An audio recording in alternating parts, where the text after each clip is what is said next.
Menaces, violences verbales, vols, vandalisme, coups et agressions physiques. On parle ce matin d'un triste record, celui du nombre d'agressions à l'encontre de médecins en exercice. L'an dernier, le Conseil national de l'ordre des médecins, donc partout en France, dénombrait plus de 1200 agressions, un chiffre en nette augmentation par rapport à l'année précédente. Et si on en parle ce matin, c'est parce que la déclinaison guyanaise de ce recensement, on va dire, a été communiquée hier. L'Atlas des agressions des médecins guyanais, 23 cas de violence ont été déclarés l'an dernier à l'ordre des médecins de Guyane. Pour en parler, le docteur Jawed Ben Salah est notre invité ce matin. Bonjour. Bonjour Victor, bonjour à tous les auditeurs, auditrices de Radio Pays. Et bienvenue sur Radio Pays, Jawed Ben Salah. Vous êtes le président de la commission violences, victimes et sécurité au conseil départemental de l'ordre des médecins. Merci beaucoup d'avoir accepté notre invitation.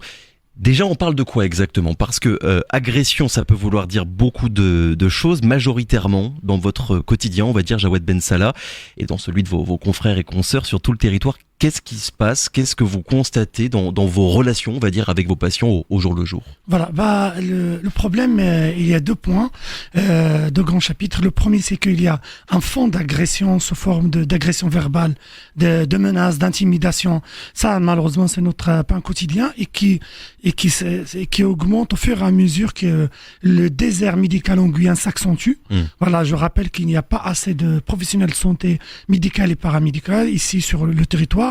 Et c'est-à-dire cette situation, c'est-à-dire dégradée de relations avec soit les usagers, soit autres, c'est-à-dire ça donne pas envie, c'est-à-dire et ça améliore pas l'attractivité de la Guyane. Et deuxième partie, c'est-à-dire d'insécurité, c'est des agressions graves à type, c'est-à-dire d'agressions physiques, d'actes de vandalisme, d'impact de balles. Et ça aussi malheureusement, on a vu que les dernières années, c'est-à-dire une année après l'autre, parce qu'on n'est pas le premier atlas d'insécurité, c'est la 3e édition, et on voulait à travers ce travail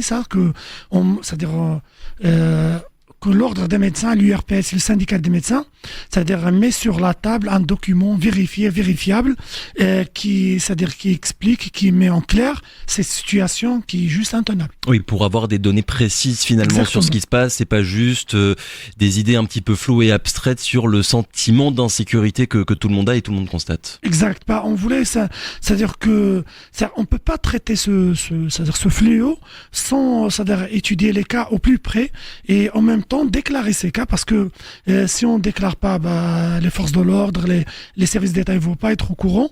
Il faut parler, c'est-à-dire de façon entre guillemets décomplexée de ce problème et que sensibiliser la population, parce que pourquoi on traite l'insécurité, c'est-à-dire les problèmes d'insécurité pour les professionnels de santé, pas que les médecins, les infirmières, les pharmaciens et tout.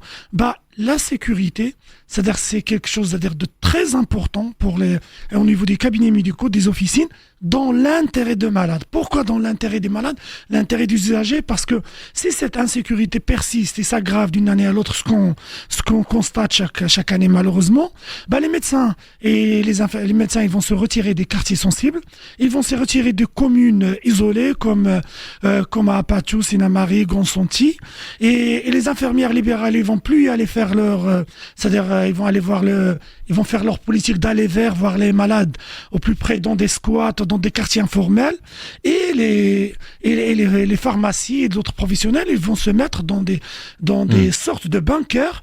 Et là, c'est-à-dire c'est le patient qui doit, c'est-à-dire aller voir, c'est-à-dire sans parler que, c'est-à-dire vu la raréfaction, c'est-à-dire et la diminution du nombre des médecins, les rendez-vous vont être de plus en plus lointains et il y aura malheureusement certaines spécialités qui vont tout simplement disparaître, c'est leur offre de soins sur le territoire. À savoir, par exemple, l'ORL, la médecine vasculaire et la dermatologie. La rhumatologie en libéral, malheureusement, ça n'existe plus depuis quelques années. Et là, l'usager, le patient, nos concitoyens guyanais, ils vont voir l'ampleur de ce problème. Vous l'avez dit, Jawed Ben Salah, le but de cet atlas, c'est d'avoir une vision claire et précise de ce qui se passe. Du coup, j'aimerais qu'on revienne un petit peu dans le détail. Voilà, ces 23 agressions finalement qui sont recensées, ça va de quel genre d'agression, même la plus minime, à la plus grave ? C'est quoi que vous observez ? Victor, non, on ne compte pas les intimidations l'intimidations, les insultes, Voilà. la personne qui dit pas bonjour. Ou... Non, ça malheureusement, et c'est pas normal. Les médecins, ils ont normalisé avec ça, et les infirmières et tout. Et on ne doit pas normaliser jamais avec des intimidations comme ça, parce que c'est les débuts de quelque chose malheureusement qui peut être grave. Là, sur ces 23, concrètement, il y a des impacts de balles sur les salles d'attente. Il y a une attaque contre un confrère par une machette à Kourou, et il y a c'est-à-dire des menaces d'intégrité physique pour un médecin et une secrétaire médicale. Il y a une attaque il y a une année contre un confrère à Saint-Laurent par une opération, je la qualifie de commando, qui vient d'un pays qui est riverain. Le soir, ils sont venus avec des armes de guerre. Voilà. Et il y a une agression sexuelle sur une confrère il y a plus qu'une année au niveau d'Apachou. Et là, on a dépassé un cap. Avec l'assassinat de notre collègue, la pharmacienne, docteur Tarsis Etout. Voilà. Et au fait, cet assassinat, au-delà, c'est-à-dire de l'effet qui est effroyable pour la famille de la défunte, je présente mes condoléances, c'est que on a tué, c'est-à-dire l'idée qu'un jeune Guyanais, une jeune Guyanaise qui part faire des études en France, comme Hélène, il reste 10 ans, sa famille l'investit dans sa formation, qui vient d'un quartier populaire comme Hélène, elle vient de quartier Vampire, une famille très modeste qui s'est sacrifiée pour que Hélène fasse ses études, et après il veut retourner pour développer, pour donner un coup de main à l'offre de soins dans le département, et c'est pas n'importe quel endroit, c'est à Saint-Laurent où il n'y a pas assez d'offres de soins, et là, c'est-à-dire, on la remercie avec un assassinat lâche, c'est-à-dire, pour une profession qui a 34 ans, qui a 4 enfants, ça, je pense, ça donne pas envie de retourner. Nous, il y a le drame en tant que tel, et le message finalement aussi que ça peut renvoyer. Le syndicat, avec le président Robin Cher, l'URPS, docteur Breton, et l'ordre des médecins avec docteur Gouba, on a essayé toujours de travailler sur l'attractivité, améliorer l'attractivité de la Guyane, ramener d'autres professions, leur donner envie de venir dans notre beau territoire, et qu'il y a des choses ici à faire, et que c'est-à-dire ça va leur permettre, c'est-à-dire de donner un coup de main et d'étoffer l'offre de soins. Là, clairement, on n'est plus dans l'attractivité. On est maintenant, notre seul souhait, c'est-à-dire c'est de garder ce noyau dur qui était là de médecins, de pharmaciens, qui exerçaient depuis quelques années et qui ne part pas. Au fait, on veut empêcher la maillotisation de la Guyane. Rappelez-vous très bien de ce nouveau mot qui va rentrer, je pense, sur la rousse. C'est que la maillotisation, Mayotte, elle était victime de problèmes d'insécurité. Tous on a entendu parler de ça. Après c'est-à-dire la suite, c'est que les médecins libéraux et les professionnels de santé libéraux, dans la majorité, ils ont quitté Mayotte. Oui. Et là, malheureusement, je le dis malheureusement, c'est-à-dire le territoire, le deuxième territoire en matière d'insécurité qui risque cette maillotisation, c'est la Guyane. Très concrètement, là, dans les discussions que vous pouvez avoir avec des collègues à vous, des collègues médecins, mais aussi des soignants, parce qu'on peut élargir la situation évidemment à tous les personnels qui travaillent dans le milieu médical, est-ce qu'il y en a beaucoup qui finissent par vous dire, là, en fait, on va partir de la Guyane, il y a deux sentiments. Le premier, ils sont choqués par rapport à ce qui s'est passé. Parce qu'on n'est pas habitué à ça. Et deuxième chose, ils commencent à devenir désespérés. Parce qu'on tire la sonnette d'alarme, ça fait des années. Et après, c'est-à-dire, il y a un article qui sort, les gens parlent de 3 jours. Et après, on est repris par un autre cas d'agression ou d'insécurité qui est plus grave.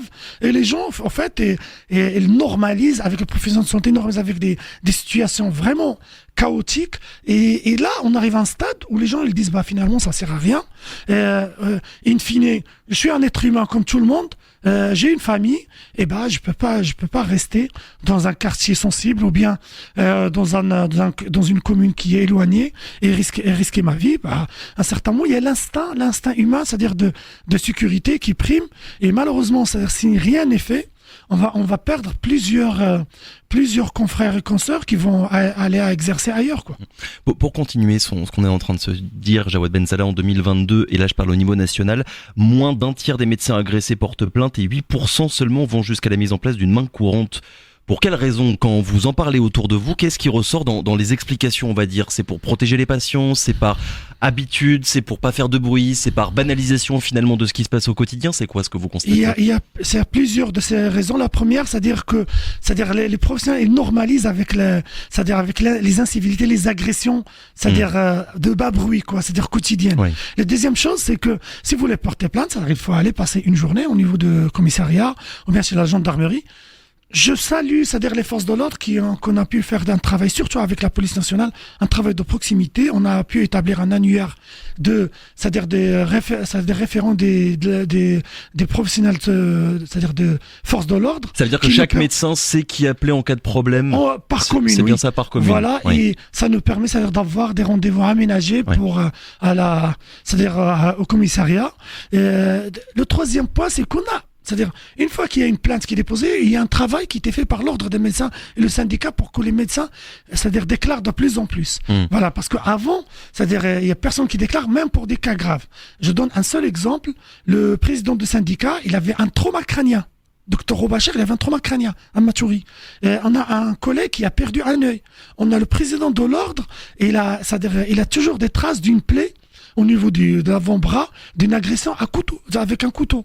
Voilà. Vous-même, Jawad Ben Salah, voilà, vous êtes fait agresser l'an dernier. L'année dernière, voilà. Et donc, du coup. À quel point ça change d'ailleurs notre rapport au travail? On va dire évidemment, je suppose qu'il y a des séquelles qu'on garde un petit peu sur le long terme. Ça change notre façon de travailler? Il n'y a pas que les séquelles physiques, mais il y a aussi des séquelles psychologiques. Ouais. Et à un certain moment, c'est surtout l'entourage familial et tout qui commence à s'inquiéter et il tire la sonnette d'alarme parce que là, parfois, ça peut aller au pire comme on avait avec Hélène. Donc, après, on a une sorte un no man's land, un trou noir, c'est entre déposer une plainte et le retour du parquet. Là, malheureusement, on a rarement un retour parce que lorsque le professionnel dépose une plainte, on ne sait pas ce qui s'est passé par la suite. Voilà. Il y a même des cas où, c'est-à-dire l'agresseur, il passe 24 heures, 48 heures, il sort de garde à vue. Voilà. Et il revient sur le lieu de crime. Voilà. Pour intimider la professionnelle. C'est exactement ce qui s'est passé, au niveau de Concorde, avec une consoeur. Il était désespéré à un certain moment. Et donc là, on aimerait bien, c'est-à-dire on avait des réunions d'un protocole national, c'est-à-dire de protocole sécurité, santé et justice. La dernière réunion on avait en 2022, c'est un appel au service de l'État qu'on peut renouer avec ces réunions pour faire une mise à jour et qu'il y aura plus de collaboration avec la justice et que chaque agression où il y aura une réponse, en matière de justice et qui permet, par la suite, de lutter sur ce sentiment d'impunité. C'est-à-dire, c'est ça qui tue. C'est-à-dire, lorsque on discute avec un collègue, un conseiller, il dit, en fait, ça sert à rien.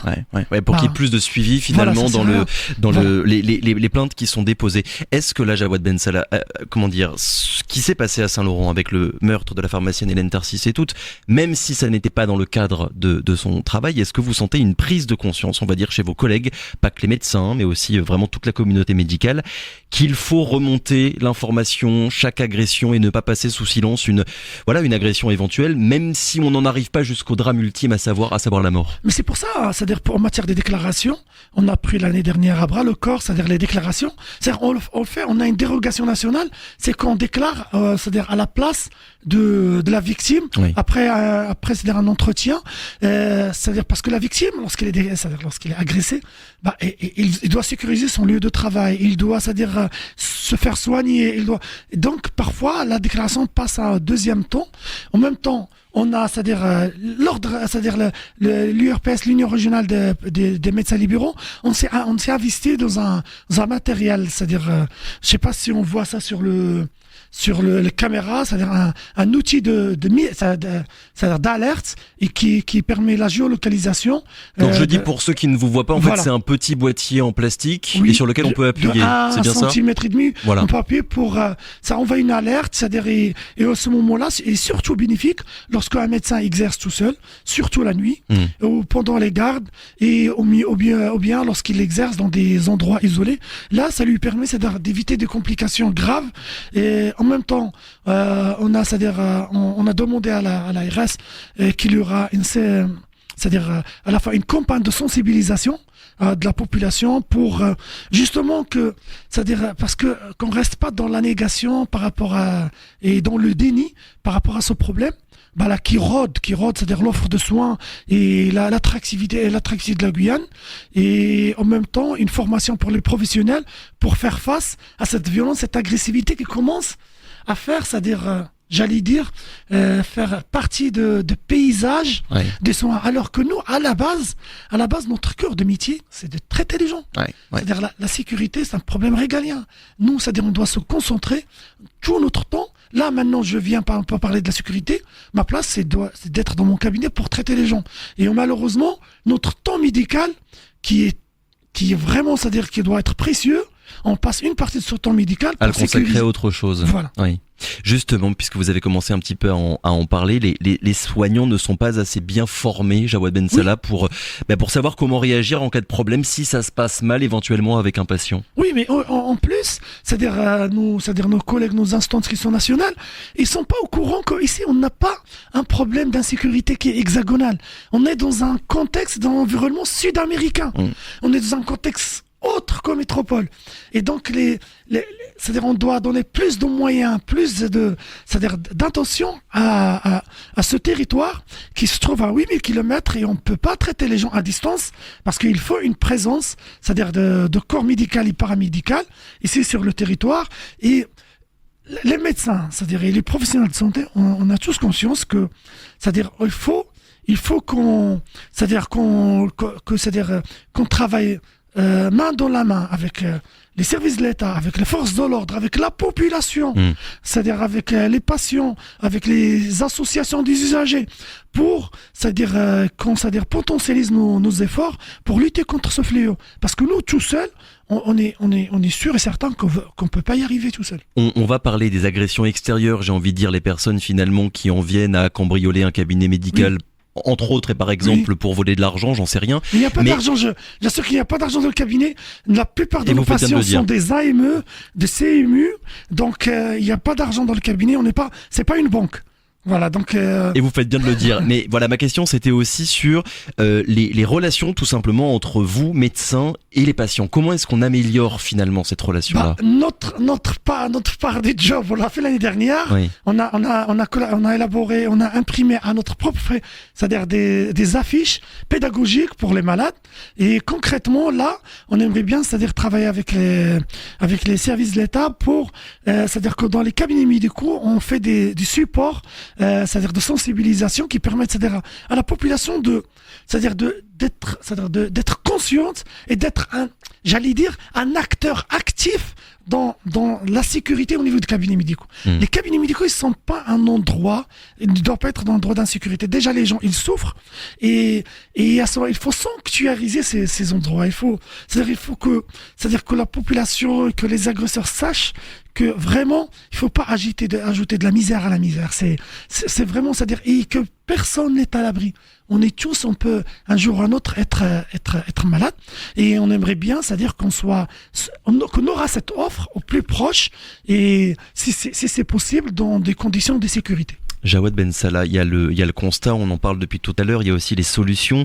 Dans votre atlas, vous détaillez une liste de propositions pour protéger davantage les soignants, des dispositifs d'alerte, de la vidéosurveillance, des agents de sécurité, des patrouilles. Tout le monde comprend évidemment le besoin de se sentir en sécurité, surtout quand on travaille, quand on est comme vous au contact avec du public tous les jours. Mais est-ce que c'est vraiment suffisant ? Vous le dites vous-même dès le début de votre atlas, ces violences dans le milieu de la santé en Guyane sont à comprendre dans un contexte global de montée de la violence dans la région. Ma question du coup elle est simple et je sais que le sujet il est complexe. Est-ce que ça réduira vraiment structurellement la violence ? Est-ce qu'on y arrivera uniquement avec des réponses qui sont sécuritaires ? Moi, je suis de nature optimiste, mais optimiste de façon, c'est-à-dire réelle. Et moi, je pense que ce problème, comme tu l'as dit, Victor, c'est un problème qui est très complexe et qui est transversal et qui touche toutes les franges de la société guyanaise. Mais là, c'est-à-dire, pour un problème complexe, il faut se donner les moyens, il faut qu'il y ait des réponses, c'est-à-dire qui durent dans le temps Oui. et qui dessinent vraiment, c'est-à-dire qui sont réels et palpables. C'est-à-dire, on ne peut pas faire ça, entre guillemets, des réunionites pour régler le problème. Les réunions sont importantes, mais en même temps, il faut c'est-à-dire des actions sur le terrain. Par exemple, il y a des actions qui coûtent rien. Par exemple, en parlant de boutons anti-panique, par exemple, on aimerait bien que l'appel atterrit, c'est-à-dire au niveau du commissariat ou bien les casernes chez les gendarmes. Là, actuellement, on n'a même pas le droit à la société de surveillance, c'est-à-dire de déclencher l'alerte au niveau des forces de l'ordre. On a besoin d'une autorisation simple. Ouais. On a besoin, par exemple, que les patrouilles les rendent de forces de sécurité.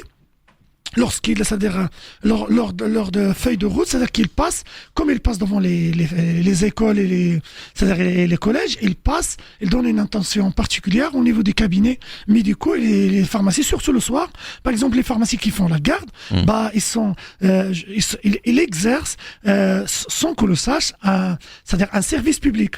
Et ils sont en train d'assurer un service public, parfois dans des quartiers très, très, très compliqués. Et là, c'est-à-dire concrètement, les patrouilles, ils ont toute leur place. Par exemple, sur la voie publique, on n'a pas le droit de mettre des caméras.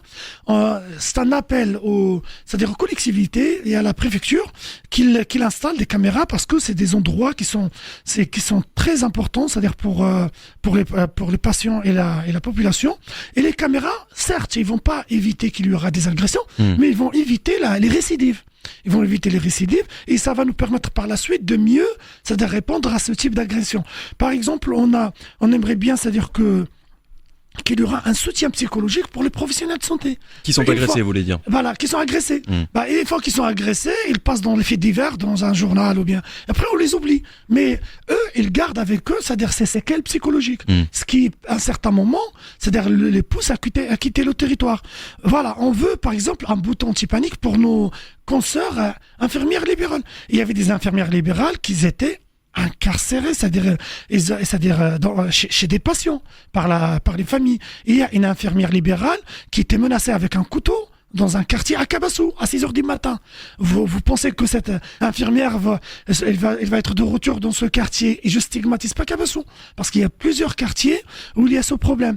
Voilà. Et donc, du coup, on aimerait bien, c'est-à-dire on doit former les professionnels, on aimerait bien qu'il y aura, c'est-à-dire une campagne de sensibilisation, parce que si on met des problèmes sous le tapis, ça ne veut pas dire que le problème va disparaître de lui-même. Et en même temps, nous, c'est-à-dire médecins et professionnels de santé, c'est-à-dire nous, on est vraiment dans une philosophie, dans une logique, c'est-à-dire partenariale, collaborative. On tend notre main aux autres instances. On voulait, c'est-à-dire travailler dans un cadre, c'est-à-dire une contribution qui est positive et qui va aboutir, c'est-à-dire des choses réelles. On n'est pas dans le populisme ou bien dans le il y a que faire ou bien comment dirais-je, c'est-à-dire dans la critique sans proposition. On a voulu que ce atlas, il y aura toute une page pour les propositions, pour montrer qu'on a notre bonne volonté et que nous, on est conscient que à un certain moment, il faut qu'ensemble, on peut collaborer ensemble pour trouver un problème. Et ça, c'est un message à la fois à la population pour qu'ils se rendent compte de ce problème, les forces de l'ordre, les services d'État et toutes les associations. Et je rappelle, la sécurité des professionnels de santé, c'est toujours dans l'intérêt des malades. Et on vous réinvitera, Jawad Ben Salah, justement pour faire le point sur l'application de ces propositions que vous avez listées ce matin. Merci beaucoup d'avoir été avec nous ce matin. Très bonne journée. Je le rappelle pour ceux qui auraient pris l'interview en cours de route, président de la commission violences victimes et sécurité au conseil départemental de l'ordre des médecins. Tout le monde vous connaît comme le médecin de Montlucas, mais voilà, vous avez aussi d'autres fonctions. Merci beaucoup. Merci à vous. Bonne journée.